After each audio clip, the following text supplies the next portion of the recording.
Script എഴുതാണ്ടിരിക്കുന്ന സമയത്തായാലും ശരി, പാട്ട് എഴുതാണ്ടിരിക്കുന്ന സമയത്തായാലും, ഒരു സീൻ എടുക്കാൻ തുടങ്ങുന്ന സമയത്താണെങ്കിലും ഇത് കണ്ണടച്ച് നമ്മൾ ദൈവമേ എന്ന് വിചാരിച്ചുകൊണ്ട് ഒരു ഒരു ഒരു പ്രാർത്ഥനയുണ്ട്. ആ പ്രാർത്ഥനയ്ക്ക് ശേഷമാണ് ഞാൻ എഴുതാൻ തുടങ്ങുന്നതിൻ്റെ മുകളിൽ JMJ എന്ന് എപ്പോഴും എഴുതാം. എന്നോട് എന്ത് സാധനം കൊള്ളാമെന്ന് പറഞ്ഞാലും ഞാൻ അപ്പം പറയാൻ തിരിച്ചയക്കുന്ന മറുപടി it's God's grace, nothing mine എന്നയക്കും. ഞാൻ ഒരിക്കലും എൻ്റെ സിനിമകൾ നന്നാകുമ്പോഴോ, എൻ്റെ പാട്ടുകൾ നന്നാകുമ്പോഴോ, എൻ്റെ ആഡുകൾ നന്നാകുമ്പോഴോ ഒരിക്കൽ പോലും ഞാൻ ഒരാൾക്ക് ഒരു താങ്ക് യു എന്ന് മാത്രമായിട്ട് ഒതുക്കാറില്ല. അത് ഞാൻ എൻ്റെ തലയിലേക്ക് എടുക്കാറുമില്ല. എനിക്കറിയാം, കാരണം ഞാൻ ഇതൊന്നും പഠിച്ചിട്ടുള്ള ആളല്ല. ഡബ്ബിംഗ് രംഗത്തിലൂടെ അല്ലെങ്കിൽ മിമിക്രി ലോകത്തുനിന്ന് ഡബ്ബിങ്ങിലേക്കും ഡബ്ബിങ്ങിൽ നിന്ന് ആഡ് ചെയ്യുന്നത് ഡയറക്ടറായും സ്ക്രിപ്റ്റ് റൈറ്ററായും സിനിമകൾ ചെയ്തിരിക്കുന്ന ഫിലിം ഡയറക്ടറാണ് ജിസ് ജോയ്. ഇന്ന് നമുക്ക് അതിഥിയായി എത്തിയിരിക്കുന്നത് ജിസ് ജോയ് ആണ്. താമസിക്കുന്നത് എവിടെയാണ്? വാഴക്കാല, എറണാകുളത്ത് വാഴക്കാല എന്ന് പറയുന്ന സ്ഥലത്താണ് താമസിക്കുന്നത്. ഫാമിലിയൊക്കെ അവിടെ തന്നെയാണ്.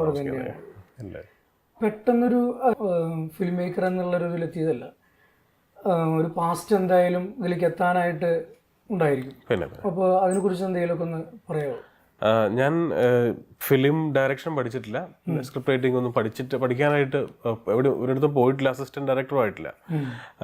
പിന്നെ ഞാൻ എൻ്റെ കരിയർ സ്റ്റാർട്ട് ചെയ്യുന്നത് കോളേജ് വിദ്യാഭ്യാസം കഴിഞ്ഞപ്പോൾ ഡബ്ബിംഗ് ആർട്ടിസ്റ്റായിട്ട് ആണ് തുടങ്ങിയത്. ശബ്ദം കൊടുക്കുന്ന പരിപാടിയാണ്.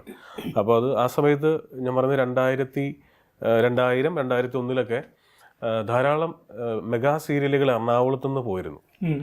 അപ്പോൾ അതിലൊക്കെ ഒന്നുകിൽ നായകൻ വില്ലൻ 10-12 സീരിയലൊക്കെ ഒരു ദിവസം ചെയ്തിരുന്ന ദിവസങ്ങളുണ്ട്. അന്നത്തെ ഈ സ്ത്രീ എന്നൊക്കെ പറഞ്ഞ സീരിയലുണ്ട്, മെഗാ സീരിയലുകൾ. അപ്പോൾ അങ്ങനെ ഡബ്ബിംഗ് ആർട്ടിസ്റ്റായിട്ട് ജോലി കിട്ടുകയും യന്ത്ര മീഡിയ എന്ന് പറയുന്ന സ്ഥാപനമാണ് നമ്മളെ ജോലി തന്നത് ആദ്യമായിട്ട്. പിന്നെ ധാരാളം കമ്പനികൾ വിളിച്ചു. പിന്നെ ഞാനത് വളരെ ബിസി ആയിപ്പോയി. അങ്ങനെ ഒരു 4-5 വർഷം കഴിഞ്ഞപ്പോൾ പയ്യെ ഞാൻ ad film making company start ചെയ്തു. നന്നായിട്ട് നല്ല രീതിക്ക് പോകുന്നു. കേരളത്തിലെ പ്രമുഖമായിട്ടുള്ള പല ബ്രാൻഡുകളും, എല്ലാ തരത്തിലുള്ള ബ്രാൻഡുകളും നമ്മൾ. അപ്പോൾ ഈ ഡബ്ബിങ്ങിലേക്ക് വരുന്നതിന് മുമ്പ് ഏതെങ്കിലും ഇപ്പോൾ കോളേജ് തലങ്ങളിലൊക്കെ പഠിക്കുന്ന കാലങ്ങളിൽ ഇപ്പോൾ ഒരു മെഗാ സീരിയലിനൊക്കെ പല ആൾക്കാരുടെയും വോയിസുകൾ ഡബ് ചെയ്യേണ്ടി വരുമല്ലോ. അപ്പോൾ ഒരു മിമിക്രി ലോകമായിട്ടൊരു ബന്ധം ഉണ്ടാവില്ലേ? ഉണ്ടായിരുന്നു, മിമിക്രി ലോകമായിട്ട് ബന്ധം ഉണ്ടായിരുന്നു. ഞാൻ കലാഭവനിൽ മിമിക്രി പഠിക്കാൻ പോയിട്ടുണ്ട്, പഠിക്കാനൊരു ശ്രമം നടത്തി നോക്കിയിട്ടുണ്ട്. ആ സമയത്ത് ധാരാളം കൂട്ടുകാർ അവിടെ വെച്ച് കിട്ടുകയുണ്ടായി. ഈ പറഞ്ഞ ജയസൂര്യ ആയിട്ടുള്ളൊക്കെ എൻ്റെ സൗഹൃദം സ്റ്റാർട്ട് ചെയ്യുന്നത് അവിടെ നിന്നാണ്. എല്ലാവരും ഇന്നിപ്പോൾ സിനിമയിലുള്ള പല ആളുകളും അന്ന് അവിടെ മിമിക്രി പഠിക്കാനും പഠിപ്പിക്കാനും ഒക്കെ ആയിട്ട് കൊച്ചിൻ കലാഭവനിലുണ്ടായിരുന്നു. അങ്ങനെ ആബയിലച്ചനൊക്കെ ആയിട്ട് വളരെ എന്താ പറയുക, ഒരുവിധം വളരെ അടുക്കാൻ പറ്റിയിട്ടില്ലെങ്കിലും അദ്ദേഹത്തെ അറിയാൻ സാധിച്ചിട്ടുണ്ട്. അങ്ങനെ നല്ല ഭാഗ്യം ഉണ്ടായിട്ടുണ്ട്. അങ്ങനെയാണ് മിമിക്രിയിൽ നിന്നാണ് ആ ഒരു കോൺഫിഡൻസ് കിട്ടുന്നത്. ഡബ് ചെയ്യാൻ പറ്റും, ആരുടെ വോയിസ് പറഞ്ഞാലും നമുക്കൊന്ന് ട്രൈ ചെയ്ത് നോക്കാം എന്നൊക്കെ തോന്നിയ ഒരു സംഭവം. ഇഷ്ടംപോലെ സ്റ്റേജ് ഷോസ് പോയിട്ടുണ്ട്. അപ്പോൾ ഞാനും ജയസൂര്യയും കൂടെ 2-man ഷോ ആയിരുന്നു. ഞങ്ങൾ ഒരുപാട് രാജ്യങ്ങളിലൊക്കെ പോയിട്ടുണ്ട്. അന്ന് ഈ ഗാനമേള ഗ്യാപ്പ് ഫില്ലേഴ്സ് എന്ന് പറയും. അതായത് 2.5 മണിക്കൂർ ഗാനമേളയാണെങ്കിൽ അതിനകത്തൊരു 30 മിനിറ്റ് ഞങ്ങളുടെ 2-man ഷോ ആയിരിക്കും. അപ്പോൾ അത് 2 സ്കിറ്റും പിന്നെ താരങ്ങളുടെ വോയിസ് ഇമിറ്റേറ്റ് ചെയ്യലൊക്കെ ആയിട്ട് അങ്ങനെ ഞാൻ ജയസൂര്യയും കൂടെ ധാരാളം ഈ ഗാനമേള ഗ്യാപ്പ് ഫില്ലേഴ്സ് അല്ലാതെ ഞങ്ങളുടെ രണ്ടുപേരുടെയും പ്രോഗ്രാം മാത്രമായിട്ടൊക്കെ ഒരുപാട് സ്ഥലങ്ങളിൽ പോയിട്ടുണ്ട്. നമുക്ക് പാട്ടുകളും അങ്ങനെയൊക്കെ നോക്കുമ്പോഴേ ഒരു കൂൾ ഇഫക്റ്റാണ് കംപ്ലീറ്റ്. ടോട്ടലി ഒരു പ്രകൃതിയായിട്ട് പാട്ടുകളുടെ ഒരു നേച്ചർ എന്ന് പറയുന്നത് അടിച്ചുപൊളിയല്ല, ഒരു അൺപ്ലഗ്ഡ് വേർഷൻ്റെ ഒരു മോഡേൺ മൂഡിലാണ് പോകുന്നത്. എന്നാൽ അതിന്റെ ലിറിക്സ് ഇദ്ദേഹം തന്നെ എഴുതിയതാണ് പലരും. പാട്ടിലും ഉണ്ട്, പടത്തിന്റെ മോഡേൺ മൂഡിലും ഉണ്ട്. അപ്പൊ അതിന്റെ ഒരു എന്തെങ്കിലും പറയാം, അങ്ങനെ ഒരു ഇഫക്റ്റ് അല്ല അച്ഛാ. അതായത് നമുക്കിപ്പോൾ ഞാൻ ആദ്യം പാട്ടിലേക്ക് വരുന്ന പോലെ കവിത പോലും ഞാൻ എഴുതിയിട്ടില്ല. അപ്പോൾ എൻ്റെ സിനിമയുടെ മ്യൂസിക് ഡയറക്ടർ ദീപക് ദേവ് ആയിരുന്നു. അദ്ദേഹം വളരെ എന്താ പറയുക, എക്സ്പീരിയൻസ്ഡ് ആയിട്ടുള്ള മ്യൂസിക് ഡയറക്ടറാണ്. ഇന്നുള്ള ഏത് മ്യൂസിക് ഡയറക്ടറേക്കാളും കേരളത്തിൽ ഇന്നുള്ള ഏത് സിനിമാ സംഗീത സംവിധായകനേക്കാളും അത്രയും ഏറ്റവും മികച്ച ഒരു 3 പേരിൽ ഒരാളാണ്. അത്രയും ടാലന്റഡ് ആണ് അയാൾ, ഭയങ്കര ഗിഫ്റ്റഡ് ആയിട്ടുള്ള മനുഷ്യനാണ്. അപ്പോൾ ദീപു എൻ്റെ വളരെ വർഷങ്ങളായിട്ടുള്ള സുഹൃത്താണ്. എൻ്റെ വീടിനടുത്താണ് ദീപു താമസിച്ചിരുന്നത്. ദുബായിലായിരുന്നു, എന്നിരുന്നാലും അവരുടെ വീട് നമ്മുടെ അടുത്തായിരുന്നു. അപ്പോൾ ദീപുവിൻ്റെ അടുത്ത് ആദ്യമായിട്ട് ബൈസൈക്കിൾ തീവ്സിൻ്റെ സമയത്ത് ഞാൻ പോയി പറയുന്ന ദീപുവിൻ്റെ പാട്ടുകൾ എനിക്ക് ഭയങ്കര ഇഷ്ടമാണ്. അപ്പോൾ ഓട്ടോമാറ്റിക്കലി നമ്മൾ ഒരുമിച്ച് ചെയ്യുന്ന സിനിമയിലെ പാട്ടുകളും ആൾക്കാർ ചർച്ച ചെയ്യണം. ആ രീതിയിലുള്ള ട്യൂണുകളായിരിക്കണം എന്നെ കേൾപ്പിക്കേണ്ടത്. അതല്ലാത്തൊരു സാധനം എന്നെ കേൾപ്പിക്കുക പോലും വേണ്ട. എനിക്ക് ഷുഗർ ബെറ്റായിരിക്കണം പാട്ട് എന്ന് പറയുന്നത്. അപ്പോൾ ദീപുവിനും അത് വല്ലാത്ത പ്രഷറാണ് എങ്ങനെ പറയുമ്പോഴേ. സുഹൃത്താണ് താനും, നന്നാവണം എന്നൊക്കെ പറഞ്ഞു. അപ്പോൾ അങ്ങനെ ഉണ്ടാക്കിയ പാട്ടാണ് ഇപ്പോൾ ബൈസൈക്കിൾ ദിവസിലെ പുഞ്ചിരി തഞ്ചും എന്നുള്ള പാട്ട് ഒരുപാട് അക്സെപ്റ്റ് ചെയ്ത പാട്ടാണ്. രണ്ടാമത്തെ പാട്ട് മേലെ വാനിലെ കിളികളായി എന്നൊരു പാട്ട്. അപ്പോൾ ആ പാട്ട്, ഈ ആദ്യത്തെ പാട്ട് തിരുമേനി, കൈതപ്പുറം തിരുമേനിയാണ് എഴുതിയത്. അപ്പോൾ രണ്ടാമത്തെ പാട്ട് മറ്റൊരു കവിയാണ്. അപ്പോൾ ദീപക് പറഞ്ഞു, ജിസേ ആ കവിയെ വിളിച്ചപ്പോൾ ഞാൻ കഥയൊക്കെ പറഞ്ഞു കൊടുത്തു. അപ്പോൾ അദ്ദേഹം പറഞ്ഞു, ഏതെങ്കിലും ഒരു സാധാരണ എഴുത്തുകാരനെ കൊണ്ട് ഇതിനെ ഡമ്മി ലിറിക്സ് ഒന്ന് എഴുതിക്കാൻ പറഞ്ഞു. ലിറിക്സിന് അർത്ഥമൊന്നും വേണ്ട, പക്ഷേ അതിന് താളം പിടികിട്ടാൻ വേണ്ടിയിട്ട്. അങ്ങനെ ഞാൻ വീട്ടിലിരുന്നുകൊണ്ട് ഈ താളം പിടികിട്ടാൻ വേണ്ടിയിട്ട് ഒരു പാട്ട് എഴുതി.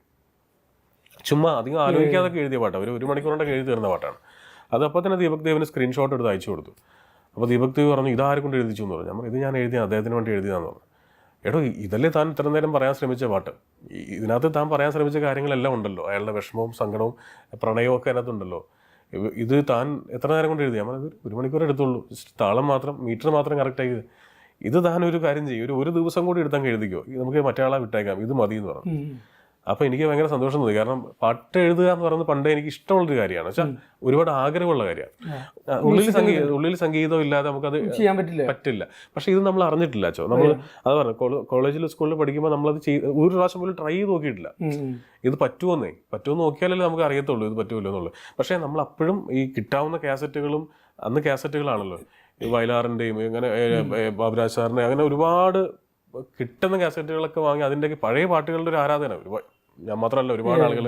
അപ്പോൾ ആ ധൈര്യത്തിലാണ് പാട്ട് എഴുതി നോക്കിയത്. അപ്പോൾ ദീപക് അത് കൊള്ളാമെന്ന് പറഞ്ഞു. അപ്പോൾ ഒരു പാട്ട് കൂടി എഴുതാൻ പറഞ്ഞു. അങ്ങനെ അടുത്ത പാട്ട് എഴുതി. സൺഡേ ഹോളിൽ വന്നപ്പോൾ മൊത്തം പാട്ടുകൾ 4 പാട്ടുണ്ട്. 4 പാട്ട് എഴുതി. അതിൽ മഴവിൽ മനോരമയും റേഡിയോ മാംഗോയും കൂടെ ഏറ്റവും മികച്ച ഗാനം കണ്ടെടുക്കാൻ വേണ്ടിയിട്ട് ഒരു ഓഡിയൻസ് പോൾ ഉണ്ടായിരുന്നു. അതായത് അത് 200 ചില്ലാനം പാട്ടുകളിൽ നിന്നാണ് അത് തിരഞ്ഞെടുത്തത്. അപ്പോൾ അതിൻ്റെയാണ് ഈ ട്രോഫി. ഈ നമ്മുടെ ഏറ്റവും മികച്ച ഗാനമായിട്ട് മഴപാടും കുളിരായി എന്ന് പറയുന്ന പാട്ട് സോങ് ഓഫ് ദി ഇയർ ആയിട്ട് അവർ തിരഞ്ഞെടുത്തു. ഇതൊക്കെ ഈ പറഞ്ഞ പോലെ സംഭവിച്ചു, ഈ ആഗ്രഹം കൊണ്ട് സംഭവിച്ചു പോകുന്നതാണ്. അപ്പോൾ ഈ വളർച്ചയിൽ തീർച്ചയായിട്ടും ഫാമിലി സപ്പോർട്ട് എന്ന് പറയുന്നത് ഒരു എസെൻഷ്യലാണ്. പക്ഷെ ഇങ്ങനെയുള്ള നമ്മുടെ ഫാമിലി ബാക്ക്ഗ്രൗണ്ട് എന്നുള്ളവരുടെ സപ്പോർട്ട് എങ്ങനെയാണ്? ഫാമിലി എനിക്ക് തന്നിരിക്കുന്ന ഏറ്റവും വലിയ സപ്പോർട്ട് എന്ന് പറയുന്നത്, അവർ സപ്പോർട്ട് ചെയ്തതിനേക്കാൾ ഉപരി അവരൊന്നും എന്നെ ഡിനൈ ചെയ്തിട്ടില്ല എന്നുള്ളതാണ്. ഒരിടത്തും എന്നെ തടഞ്ഞിട്ടില്ല. ഞാൻ കുട്ടികളെ ട്യൂഷൻ പഠിപ്പിക്കാൻ പോയിട്ടുണ്ട്, അല്ലെങ്കിൽ ബസ്സുകളിലെ കണക്ക് എഴുതാൻ പോയിട്ടുണ്ട്.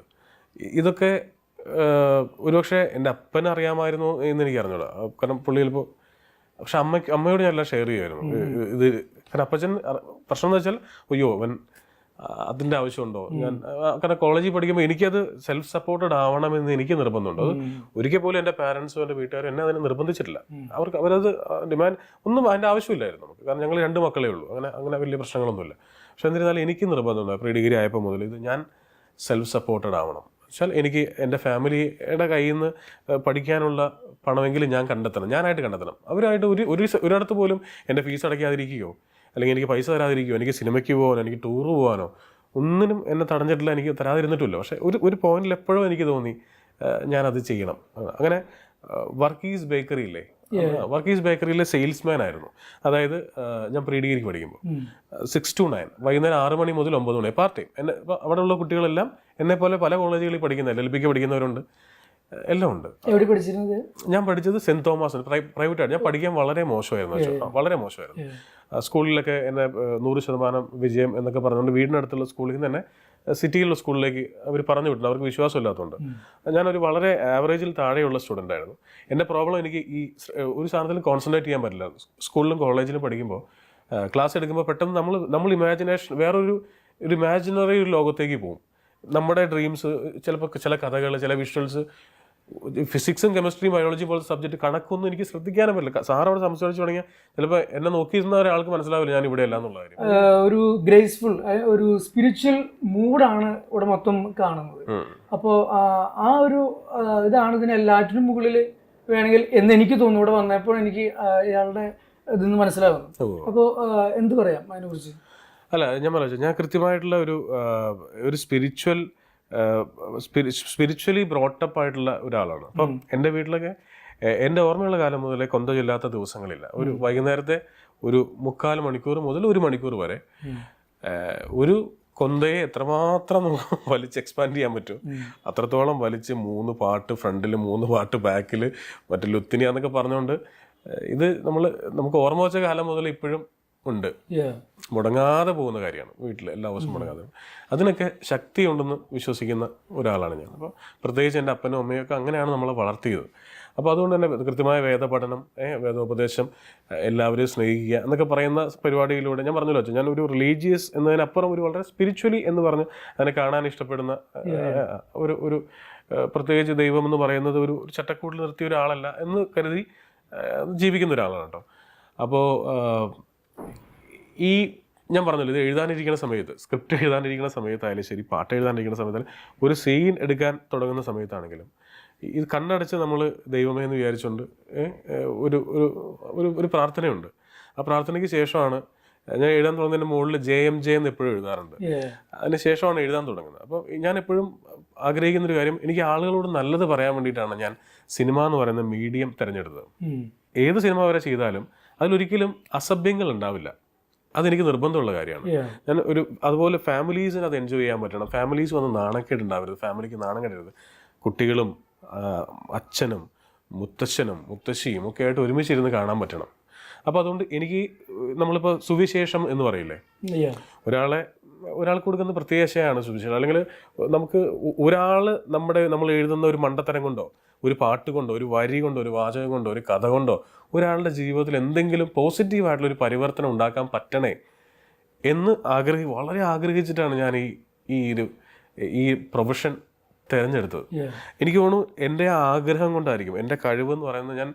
എന്നോട് ആരെന്ത് സാധനം കൊള്ളാമെന്ന് പറഞ്ഞാലും ഞാൻ അപ്പം പറയാൻ തിരിച്ചയക്കുന്ന മറുപടി it's God's grace, nothing mine എന്നയക്കും. ഞാൻ ഒരിക്കലും എൻ്റെ സിനിമകൾ നന്നാകുമ്പോഴോ, എൻ്റെ പാട്ടുകൾ നന്നാകുമ്പോഴോ, എൻ്റെ ആഡുകൾ നന്നാകുമ്പോഴോ ഒരിക്കൽ പോലും ഞാൻ ഒരാൾക്കൊരു താങ്ക് യു എന്ന് മാത്രമായിട്ട് ഒതുക്കാറില്ല. അത് ഞാൻ എൻ്റെ തലയിലേക്ക് എടുക്കാറുമില്ല. എനിക്കറിയാം, കാരണം ഞാനിതൊന്നും പഠിച്ചിട്ടുള്ള ആളല്ല. ഇതിനകത്ത് 0% ജിസ് ജോയ് എന്ന് പറഞ്ഞ വ്യക്തിയുടെ കഴിവെന്ന് പറയുന്നത്. ഇത് ടോട്ടലി വേറൊരാൾ എന്നെ കൊണ്ട് ചെയ്യിക്കുന്നു. കാരണം അയാളുമായിട്ട് ഞാനൊരു ഉടമ്പടി വെച്ചിട്ടുണ്ട്. എനിക്ക് ആളുകളോട് നല്ലത് പറയണം. ആ നല്ലത് പറയാനുള്ള പ്ലാറ്റ്ഫോം നീ തരണം. കാരണം സിനിമ എന്ന് പറയുന്നത്, ഇപ്പോൾ സൺഡേ ഹോളിഡേയിൽ ശ്രീനിവാസൻ പറയുന്ന പോലെ 10,000 വേദികളിൽ കയറി നിന്ന് ഉറക്കെ പ്രസംഗിക്കുന്നതിന് തുല്യമാണ് ഒരു സിനിമാ ജോലി. ഒരു നല്ല സിനിമയുടെ റീച്ച് എന്ന് പറഞ്ഞാൽ അതാണ്. ലാൽ ജോസിനോട് അത് ഞാൻ തന്നെയാണ് പറയുന്നത്. അപ്പോൾ അതാണ് ഞാൻ ഇദ്ദേഹവുമായിട്ട് വെച്ചിരിക്കുന്ന ഉടമ്പടി എന്ന് പറയുന്നത്. അതായത് എനിക്ക് നല്ലത് പറയണം. ഈ പള്ളിയച്ചന്മാർ ഞായറാഴ്ച പ്രസംഗത്തിൽ പറയുന്നുണ്ട്, ധ്യാന ഗുരുക്കൾ ധ്യാനത്തിന് പറയുന്നുണ്ട്. എൻ്റെ പ്ലാറ്റ്ഫോം ഇതല്ല, എൻ്റെ പ്ലാറ്റ്ഫോം സിനിമയാണ്. സോ അവർ പറയുന്നത് എനിക്ക് എൻ്റെ സിനിമയിലൂടെ പറയണം. പക്ഷേ സിനിമയിലൂടെ പറയുമ്പോൾ ഒരു പ്രത്യേകത ഉണ്ടാച്ചോ, അവിടെ പ്രീച്ചിങ് ആയിട്ട്, ഇപ്പോൾ പള്ളിയിൽ പ്രസംഗത്തിലോ ധ്യാനത്തിലോ നമുക്ക് പ്രീച്ച് ചെയ്യാം, കാരണം അത് കേൾക്കാൻ ഇരിക്കുന്നവൻ അത് പ്രീച്ച് ചെയ്യും എന്ന് വിചാരിച്ചിട്ടാണ് ഇരിക്കുന്നത്. പക്ഷെ സിനിമയിൽ അത് തോന്നാൻ പാടില്ല. സിനിമയിൽ അത് തോന്നിയാൽ ആ സെക്കൻഡിൽ പാളി നമ്മൾ വേറൊരു കൂട്ടനായി പോകും. ഏത് ജാതി ആയിക്കോട്ടെ, ഏത് മതമായിക്കോട്ടെ, നമ്മൾ പ്രീച്ച് ചെയ്യുന്നു തോന്നാതെ വളരെ സട്ടിലായിട്ടൊരു അണ്ടർലൈൻ താഴത്തു കൂടെ ഒരു അടിയൊഴുക്ക് പോലെ പോകണം ഈ സാധനം. പക്ഷെ കഴിയുമ്പോൾ, ടോട്ടലി പറഞ്ഞു കഴിയുമ്പോൾ, വീട്ടിൽ പോയി സമാധാനമായിട്ട് ആലോചിക്കുമ്പോഴായിരിക്കണം അവനത് മനസ്സിലാവുന്നത്. അവനപ്പോൾ വീണ്ടും കാണാൻ തോന്നിക്കണം. ഇപ്പോൾ സൺഡേ ഹോളിഡേയിൽ ശ്രീനിവാസൻ പറയുന്ന പാറ പൊട്ടിക്കുന്ന ഡയലോഗൊക്കെ ഇപ്പോൾ ഫിലിം ചെയ്യാൻ നടക്കുന്ന എന്തോരം കുട്ടികൾ എന്നെ വിളിച്ച് പറഞ്ഞറിയോ, ഈ ഡിപ്രഷനിൽ. ഇപ്പോൾ സൺഡേ ഹോളിഡേ എന്ന് പറഞ്ഞ സിനിമ അച്ഛൻ കണ്ടിട്ടുണ്ടല്ലോ, ആ സിനിമയുടെ റിലീസ് കഴിഞ്ഞു. ഞാൻ അതിൻ്റെ തിരക്കുകളെല്ലാം ഒഴിഞ്ഞ് ഒരു 4 ആഴ്ച മറ്റോ കഴിഞ്ഞിട്ടുണ്ട്. ഞാൻ ഇവിടെ ഇരുന്ന്, ഞാൻ എഴുതുന്ന ഇവിടെ ഇരുന്നിട്ടാണ്. അപ്പോൾ ഞങ്ങളുടെ കമ്മ്യൂണിക്കേഷൻ ഇങ്ങനെയാണ്, ഈ ഫോട്ടോയും ഇതുമായിട്ടുള്ള കമ്മ്യൂണിക്കേഷൻ ഇങ്ങനെ. അപ്പോൾ ഞാൻ ഇവിടെ ഇരുന്ന് എഴുതിക്കൊണ്ടിരിക്കും. അപ്പോൾ കോളിംഗ് ബെൽ അടിച്ചു. കോളിംഗ് ബെൽ അടിച്ചപ്പോൾ ഞാൻ വാല് തുറന്നപ്പോൾ ഒരു 4 ചെറുപ്പക്കാർ കൂട്ടത്തിൽ, ഒരു ഭയങ്കരമായിട്ട് ഡാർക്കായിട്ട് നമുക്ക് കണ്ട പെട്ടെന്ന് അയ്യോ എന്നെ ഇടിക്കാൻ വന്നാണോ എന്ന് തോന്നുന്ന പോലത്തെ ഒരു കൂട്ടർ, 2 പേര്, അങ്ങനെ 2 പേര്. ഇതിലെ ഞാൻ ഈ നോക്കുന്ന പയ്യെന്ന് പറഞ്ഞാൽ ഞാൻ എന്തോ അവൻ്റെ വീട്ടിൽ കയറി മോഷ്ടിച്ച പോലെയാണ് എന്നെ നോക്കുന്നത്. ഇങ്ങനെ അവന് ചിരിക്കാന്ന് പറയാം, ഇങ്ങനെ വളരെ തീക്ഷ്ണമായിട്ട് എന്നെ നോക്കുന്നു. അവൻ്റെ പ്രത്യേകത അപ്പം ഞാൻ ശ്രദ്ധിച്ചില്ലെങ്കിൽ പിന്നീട് ഇവർ അകത്ത് കയറി പറഞ്ഞപ്പോൾ അവന് പിരികില്ല. അവന് മുടി ഇങ്ങനെ നമ്മൾ എന്തോ അസുഖം ബാധിച്ച് പോയ പോലെയാണ്. അവന് രോമങ്ങളൊന്നുമില്ല മുഖത്ത്. അപ്പോൾ ഭയങ്കര ഫ്ലാറ്റ് ആയിട്ടുള്ളൊരു മുഖമാണ്, ഭയങ്കര ഡാർക്കാണ്. അപ്പോൾ ചോദിച്ചു, ഞങ്ങൾ തൃശ്ശൂരിൽ നിന്ന് വരികയാണ് സാറിനെ കാണാൻ വന്നത്. അപ്പോൾ ഞാൻ പറഞ്ഞു, എന്നെ കാണാൻ വരുമ്പോൾ ഒന്നുകിൽ ഇവിടെ സെക്യൂരിറ്റി വിളിച്ച് ചോദിക്കും, ഇത് വിളിച്ച് ചോദിച്ചില്ല, നിങ്ങൾ നേരിട്ട് എങ്ങനെ വന്നു എന്ന് ചോദിച്ചപ്പോൾ അവർ പറഞ്ഞു, ഞങ്ങളെ തടഞ്ഞില്ല സെക്യൂരിറ്റി, അപ്പോൾ ഞങ്ങൾ ഈ ലോഡ് കയറ്റുന്ന ഓട്ടോറിക്ഷയും കൊണ്ടാണ് വന്നതെന്ന് പറഞ്ഞു.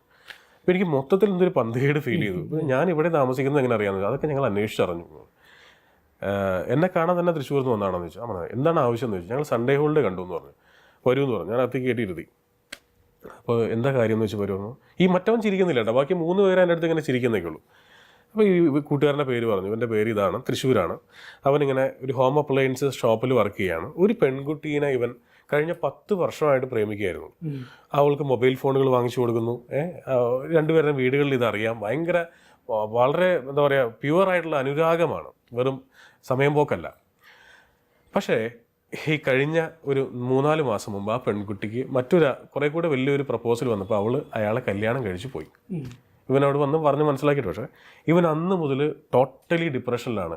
അങ്ങനെയാണ് ഇവൻ്റെ ഈ പിരികങ്ങൾ കൊഴിഞ്ഞു പോകുന്നത്. ഡോക്ടറെ കാണിച്ചപ്പോൾ അത് ഇതിൻ്റെ എഫക്റ്റാണ്. ഇവൻ ജോലിക്ക് പോകുന്നില്ല, ഇവന് ജീവിതത്തിൽ ആരോട് സംസാരിക്കേണ്ട. ഇവൻ നന്നായിട്ട് ഫുട്ബോൾ കളിച്ചിരുന്ന ഒരുത്തനാണ്. അതൊന്നുമില്ല, കളിക്കാൻ പോകില്ല, വീടിനകത്ത് മുറി അടച്ചിരിക്കും ഒരു ഭ്രാന്തനെ പോലെ. വീട്ടുകാർ വന്ന് മുറിയിലേക്ക് ഭക്ഷണം വെച്ച് കൊടുക്കണം. ഇതാണ് അവൻ്റെ അവസ്ഥ. ഇവനെ ഈ കൂട്ടുകാരെ നിർബന്ധിച്ച് പൊക്കിയെടുത്ത് ഈ കൊണ്ടുവന്ന അതേ ഓട്ടോറിക്ഷയിൽ, ലോഡ് കയറ്റുന്ന ഓട്ടോറിക്ഷയെ കൊണ്ട് തൃശ്ശൂർ ഗിരിജ എന്ന് പറഞ്ഞ തിയേറ്ററിൽ കൊണ്ടുപോയി സിനിമ കാണിച്ചു. അപ്പോൾ ഈ സിനിമയുടെ എന്ത് പറയുന്നൊരു സാധനമുണ്ട് അറിയാലോ. അപ്പോൾ ഇവന് മനസ്സിലായി, ഇവൻ എവിടേക്കോ ഈ ആസിഫ് അലിയിൽ ഇവനെ കാണാൻ പറ്റി. ഇവൻ രണ്ടാമത്തെ ഒരു ദിവസം കൊണ്ട് കാണണമെന്ന് പറഞ്ഞു. രണ്ടാമത്തെ ദിവസം കൊണ്ടേ കാണിച്ചു. ആ കാണിച്ചതിൻ്റെ അന്ന് വൈകുന്നേരമാണ് എന്നെ ഉൺഷോ കണ്ടിട്ടാണ് നേരെ വണ്ടി ഓടിച്ച് എവിടേക്ക് വരുന്നത്. അപ്പോൾ സംസാരിക്കാൻ തുടങ്ങിയെന്ന് അവൻ പറഞ്ഞു. സിനിമ കഴിഞ്ഞ് സംസാരിച്ചപ്പോൾ ഭക്ഷണം കഴിച്ച് കഴിഞ്ഞപ്പോൾ അവൻ പറഞ്ഞു, അവൾ പോയി, ഇനിയിപ്പോൾ അവൾക്ക് വേണ്ടി വിഷമിച്ചിരുന്നിട്ട് കാര്യമൊന്നുമില്ലല്ലേ, ഞാനിനി ജോലിക്ക് പോകാം എന്ന് പറഞ്ഞു.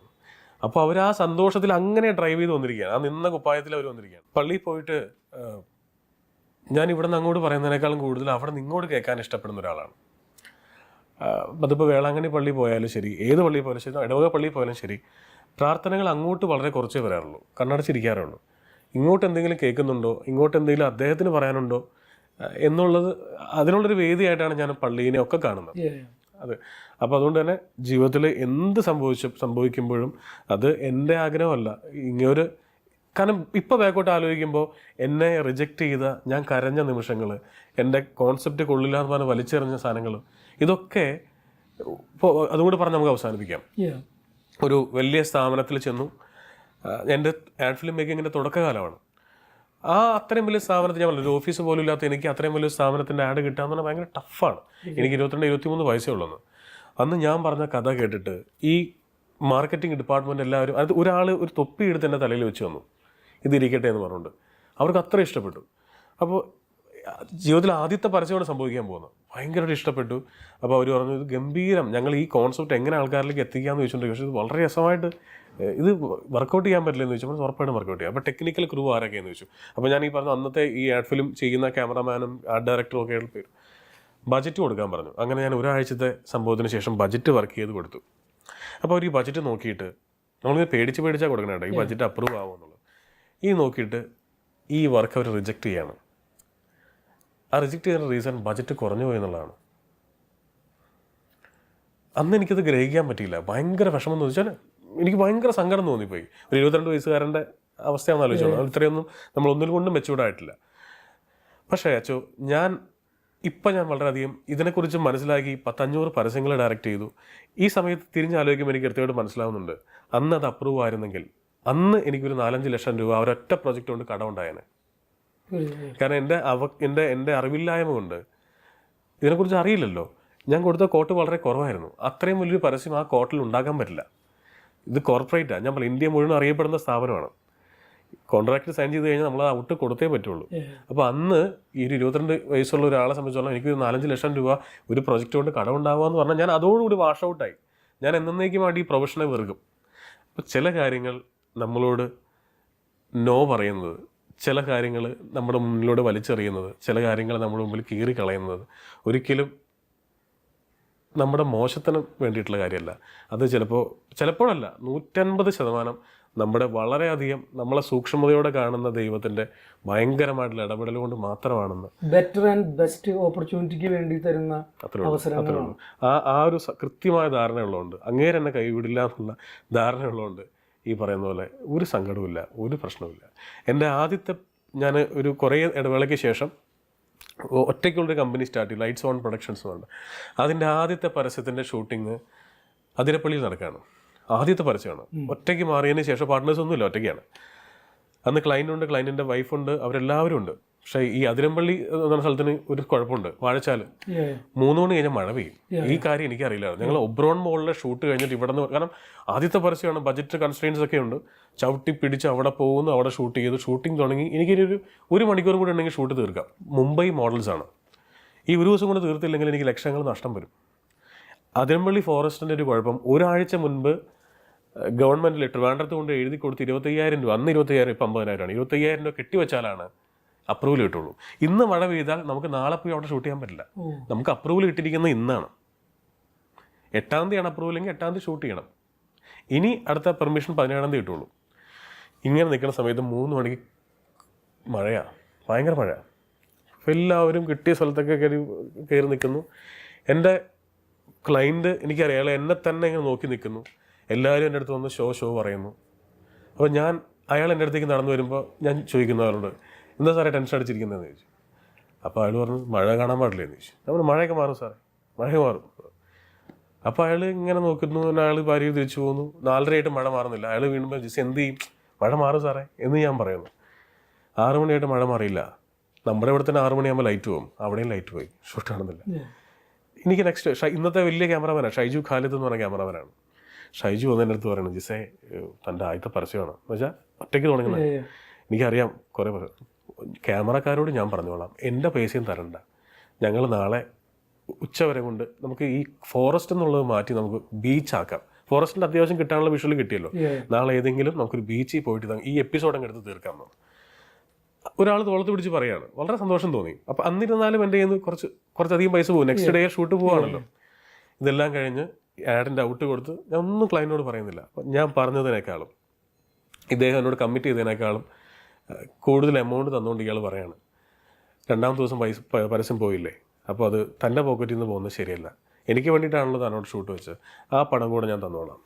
അപ്പോൾ എനിക്ക് ഭയങ്കര സന്തോഷം തോന്നി. കാരണം ഞാൻ അയാളോട് ചോദിക്കാതെ അയാൾ എനിക്ക് പറയണം, എൻ്റെ അവസ്ഥ അറിഞ്ഞുകൊണ്ട് അയാൾ എന്നെ ഹെൽപ്പ് ചെയ്യാണ്. അയാൾക്ക് മനസ്സിലായി ഇതൊരു മ്യൂച്വൽ ഡീലാണെന്നുള്ളത്. അപ്പോൾ അദ്ദേഹം എന്നോട് പറഞ്ഞൊരു കാര്യമുണ്ട്, താൻ എന്നോട് ഒരിക്കലെങ്കിലും ഞാൻ അടുത്ത് വന്ന സമയത്ത് മഴ പെയ്തു, ദൈവമേ തൊലഞ്ഞു, ഇങ്ങനെ ഒരിക്കലെങ്കിലും പറഞ്ഞിരുന്നെങ്കിൽ ചിലപ്പോൾ ഞാൻ തന്നെ സപ്പോർട്ട് ചെയ്യില്ലായിരുന്നു. പക്ഷെ താൻ ഒരിക്കലും ഞങ്ങൾ ആ ഫുൾ ക്രൂ ടെൻഷൻ അടിച്ചിരിക്കുമ്പോഴും താൻ പറഞ്ഞുകൊണ്ടിരുന്ന മഴ മാറും, തനിക്ക് ഉറപ്പാണ് മഴ മാറില്ല എന്നുള്ള കാര്യം ഞങ്ങൾക്കറിയാം. പക്ഷെ താൻ ഒരിക്കൽ പോലും ആ ഒരു ടെൻഷൻ ഞങ്ങൾക്ക് തരുന്നില്ല. താൻ എവിടെയൊക്കെയോ ആരെയൊക്കെയോ ഭയങ്കരമായിട്ട് വിശ്വസിക്കുന്നുണ്ട്.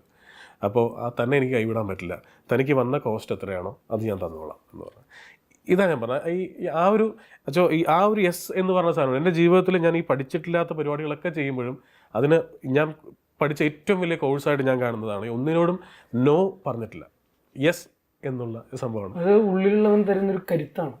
തീർച്ചയായിട്ടും ഒരു വലിയൊരു എക്സ്പീരിയൻസ് ആണ് പ്രേക്ഷകർക്ക് എനിക്ക് കൊടുക്കാനുള്ള താങ്കളിലൂടെ കിട്ടിയത്. അപ്പോൾ നമുക്ക് ദൈവത്തിന് നന്ദി പറയാം. ഒത്തിരി നന്ദി. താങ്ക് യു അച്ഛൻ. താങ്ക്സ്.